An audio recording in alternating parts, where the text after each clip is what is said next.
Assalamualaikum warahmatullahi wabarakatuh. Yang terhormat kepada Bapak Dosen Pengampu Mata Kuliah Metodologi Penelitian Kuantitatif, Bapak Ari Nurdiansyah MPD. Perkenalkan, nama saya Asa Asmaul Husna dari kelas 5 R1A.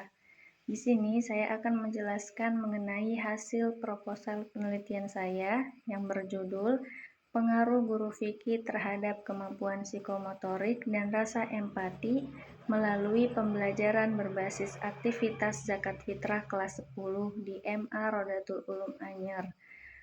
Penelitian ini merupakan penelitian kuantitatif eksplanatori karena mengukur pengaruh antar variabel. Baiklah, langsung saja ke bagian penjelasan materi proposal penelitiannya. Baiklah, selanjutnya bagian latar belakang.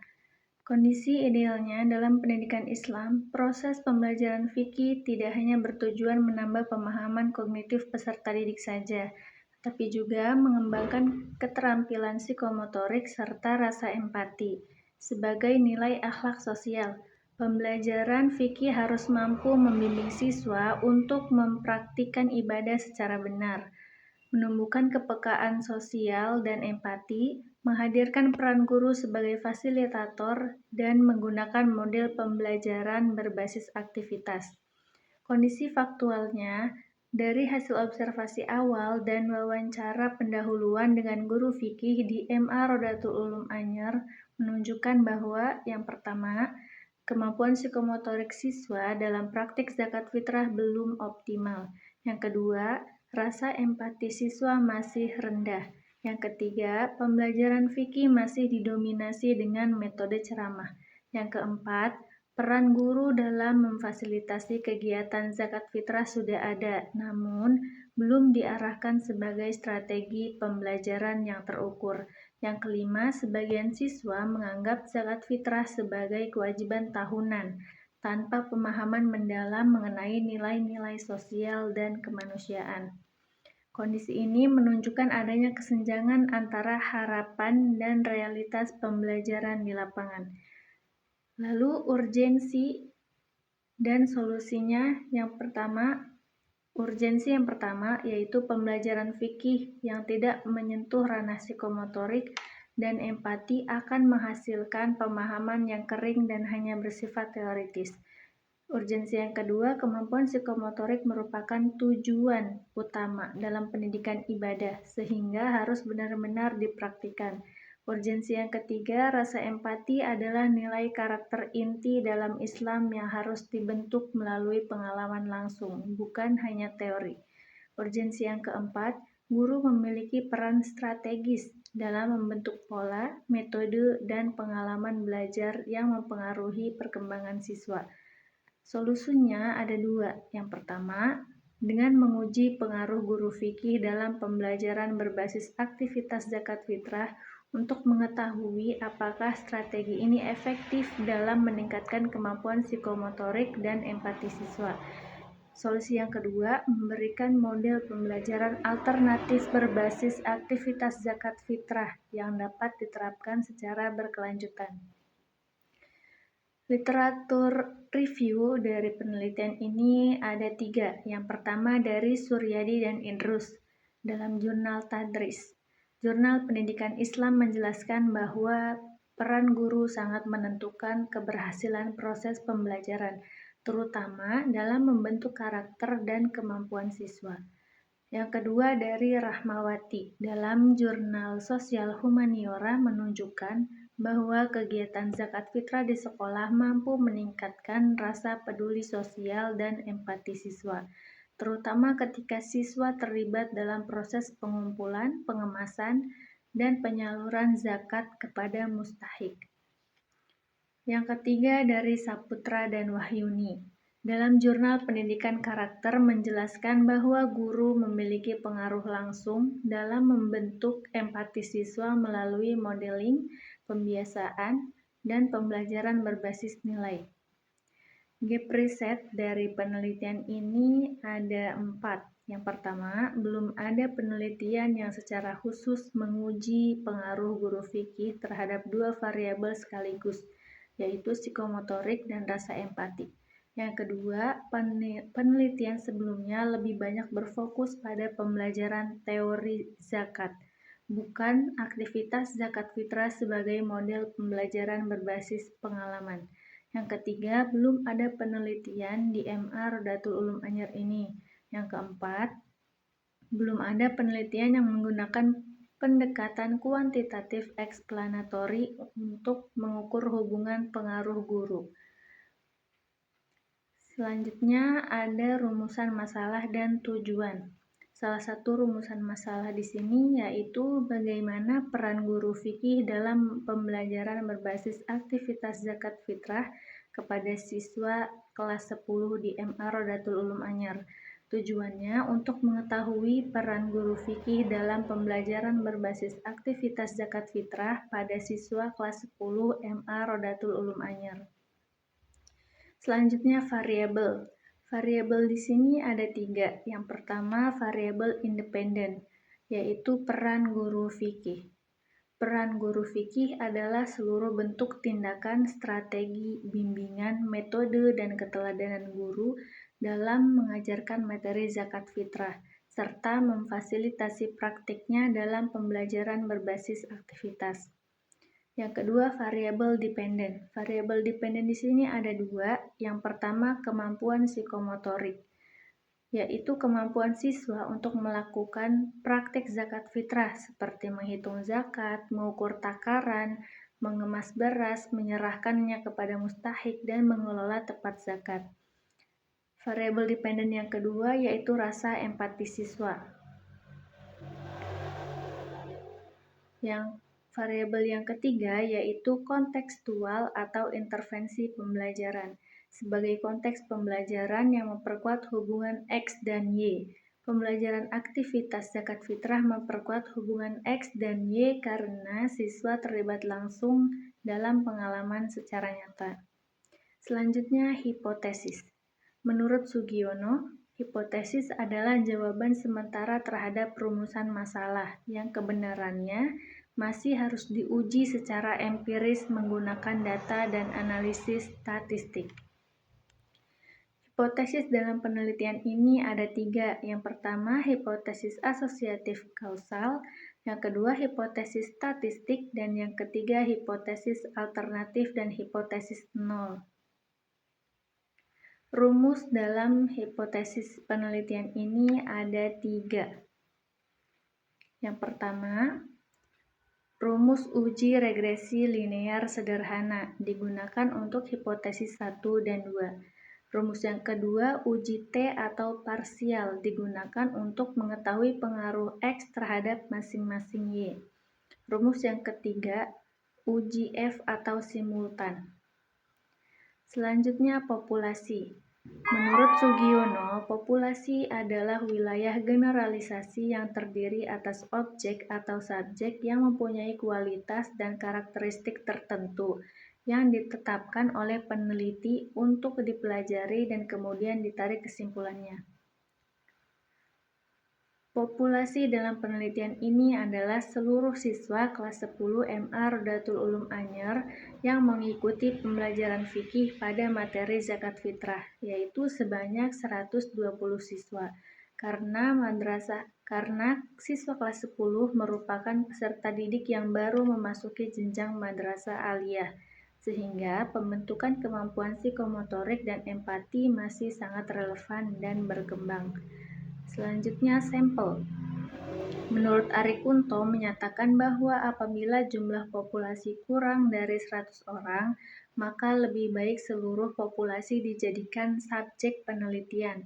Namun, jika jumlah populasi lebih dari 100 orang, maka sampel dapat diambil sebesar 10-25% atau menggunakan rumus statistik. Teknik sampling yang digunakan yaitu teknik simple random sampling, karena seluruh siswa kelas 10 memiliki kesempatan yang sama untuk menjadi sampel. Populasinya bersifat homogen, dan teknik ini sesuai untuk penelitian kuantitatif explanatory. Rumusnya menggunakan rumus Lovin. Setelah dihitung, Dari 120 siswa itu menggunakan rumus Lovin dihitung sehingga jumlah sampel yang digunakannya ini terdapat 92 siswa. Berdasarkan perhitungan sampel di atas, sampel penelitian ini adalah sebagian siswa kelas 10 MA Rodatul Ulum Anyer yang dipilih secara acak dan telah mengikuti pembelajaran fikih berbasis aktivitas zakat fitrah. Selanjutnya jenis data. Menurut Ari Kunto, mengelompokkan data penelitian berdasarkan sumber perolehan menjadi data primer, data yang diperoleh langsung dari sumber utama, dan data sekunder, data yang diperoleh dari dokumen atau sumber pendukung. Data primer dari penelitian ini yaitu berupa skor angket, peran guru fikih, dan rasa empati siswa. Datanya diisi oleh siswa kelas 10 untuk mengukur persepsi siswa terhadap peran guru fikih dalam pembelajaran zakat fitrah dan mengukur tingkat empati siswa setelah mengikuti aktivitas zakat fitrah. Lalu, nilai observasi kemampuan psikomotorik siswa diperoleh melalui lembar observasi. Yang kedua, data sekunder. Data sekunder penelitian ini meliputi data jumlah siswa kelas 10 yang diperoleh dari administrasi madrasah dan dokumentasi kegiatan zakat fitrah dari foto dan laporan kegiatan. Selanjutnya, metode pengumpulan data. Menurut Ari Kunto, penelitian pendidikan teknik pengumpulan data yang umum digunakan meliputi angket, observasi, dan dokumentasi. Dalam penelitian ini, metode pengumpulan datanya menggunakan angket, observasi, dan dokumentasi. Prosedur pengumpulan datanya yaitu dari angket digunakan bertujuan untuk mengumpulkan data mengenai peran guru fikih dan rasa empati siswa. Prosedur pelaksanaannya yang pertama, menyusun kisi-kisi angket berdasarkan indikator variabel. Yang kedua, menyebarkan angket kepada sampel siswa kelas 10. Yang ketiga, memberi penjelasan cara pengisian angket. Yang keempat, mengumpulkan angket yang telah diisi. Yang kelima, memberi skor pada setiap jawaban responden. Metode pengumpulan yang kedua, observasi. Observasi digunakan untuk mengukur kemampuan psikomotorik siswa dalam praktik zakat fitrah. Prosedur pelaksanaannya yang pertama, menyusun indikator kemampuan psikomotorik. Yang kedua, membuat lembar observasi praktik zakat fitrah. Yang ketiga, mengamati siswa saat kegiatan praktik zakat. Yang keempat, memberi skor sesuai kriteria yang telah ditetapkan. Dan yang kelima, mencatat hasil observasi secara sistematis. Metode yang ketiga yaitu dokumentasi. Dokumentasi digunakan untuk memperoleh data pendukung seperti jumlah siswa kelas 10 dan dokumentasi kegiatan zakat fitrah. Prosedur pelaksanaannya yang pertama, menggunakan izin kepada pihak madrasah. Yang kedua, mengumpulkan dokumen yang relevan. Yang ketiga, mengklasifikasikan dokumen sesuai kebutuhan penelitian. Dan yang keempat, menggunakan data sebagai pendukung analisis. Selanjutnya, instrumen penelitian. Menurut Ari Kunto, instrumen penelitian pendidikan dapat berupa angket, lembar observasi, dan dokumentasi, tergantung pada karakteristik variabel yang diteliti. Berdasarkan teori tersebut, instrumen penelitian ini disusun untuk mengukur peran guru fikih, kemampuan psikomotorik, dan rasa empati siswa. Skala pengukuran instrumen ini menggunakan skala Likert, digunakan untuk variabel X dan Y2, yaitu peran guru fikih dan rasa empati. Skala penilaiannya atau rating scale-nya digunakan untuk variabel Y1 atau kemampuan psikomotorik, yaitu melalui observasi praktik. Kisi-kisi instrumen penelitian dari peran guru fikih. Salah satu indikatornya yaitu guru menjelaskan materi zakat fitrah dengan jelas, dengan nomor butir 1 dan 2. Sedangkan kisi-kisi instrumen kemampuan psikomotorik, indikatornya menghitung kadar zakat fitrah. Tekniknya menggunakan teknik observasi. Kisi-kisi instrumen selanjutnya yaitu rasa empati. Salah satu indikatornya yaitu kepedulian terhadap mustahik. Nomor butirnya 1 dan 2. Berikut ini adalah contoh format instrumen penelitian dari angket yaitu peran guru fikih dan rasa empati. Petunjuk pengisiannya dengan memberi tanda checklist atau centang pada jawaban yang sesuai dengan pendapat. Di sini juga ada format lembar observasi psikomotorik.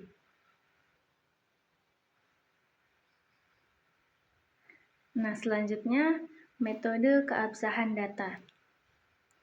Yang pertama ada uji validitas.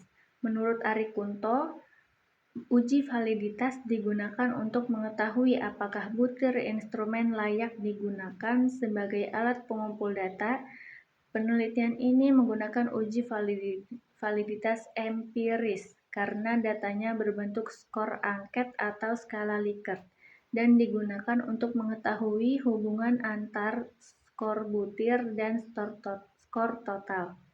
Prosedur uji validitas ini yaitu menyusun instrumen berdasarkan indikator variabel, melakukan uji coba instrumen kepada responden di luar sampel penelitian atau pada sebagian responden, menghitung skor tiap butir dan skor total, menghitung nilai korelasi tiap butir dengan skor total, membandingkan nilai R hitung dengan R tabel, dan menentukan butir yang valid dan tidak valid. Rumus uji validitas ini yaitu RXY yaitu koefisien korelasi, X itu skor butir, Y yaitu skor total, N yaitu jumlah responden. Selanjutnya uji reliabilitas. Ari Kunto menyatakan bahwa instrumen yang reliabel akan memberikan hasil yang tetap dan konsisten. Penelitian ini menggunakan uji reliabilitas Cronbach alpha karena instrumennya berbentuk angket skala Likert dan digunakan untuk mengetahui konsistensi internal instrumen. Prosedur uji reliabilitas ini yaitu menggunakan butir angket yang telah dinyatakan valid, menginput data ke dalam program statistik, menghitung nilai koefisien Cronbach alpha, membandingkan nilai alpha dengan kriteria reliabilitas, dan menentukan tingkat reliabilitas instrumen. Berikut ini juga ada rumus uji reliabilitas. Selanjutnya, teknik analisis data. Yang pertama, statistik deskriptif. Menurut Sugiono, statistik deskriptif adalah statistik yang digunakan untuk menganalisis dengan cara mendeskripsikan atau menggambarkan data yang telah terkumpul, tanpa bermaksud membuat kesimpulan yang berlaku umum. Prosedur statistik deskriptif ini mengumpulkan data hasil angket dan observasi, memberi skor pada setiap item jawaban responden, mengelompokkan data berdasarkan variabel, menghitung nilai statistik deskriptif, menyajikan data dalam bentuk tabel dan presentase, dan menarik kesimpulan deskriptif berdasarkan kategori. Rumus statistik deskriptif di sini ada 3. Yang pertama, menggunakan nilai rata-rata atau min. Yang kedua, rumus presentase, dan yang ketiga, rumus standar deviasi. Yang kedua, statistik inferensial. Menurut Sugiono, statistik inferensial adalah statistik yang digunakan untuk menganalisis data sampel dan hasilnya diberlakukan untuk populasi. Prosedur statistik inferensial ini yaitu melakukan uji prasyarat analisis dari uji normalitas dan uji linearitas, melakukan analisis regresi, melakukan uji T, melakukan uji F, menentukan koefisien determinasi, dan menarik kesimpulan berdasarkan hasil uji statistik. Rumus statistik di sini ada 5. Yang pertama, uji normalitas atau chi-square. Yang kedua, analisis regresi linear sederhana. Yang ketiga, uji T atau parsial. Yang keempat, uji F atau simultan. Dan yang kelima, koefisien determinasi. Baiklah, itu penjelasan yang dapat saya sampaikan mengenai proposal penelitian ini. Kurang lebihnya mohon maaf. Wassalamualaikum warahmatullahi wabarakatuh.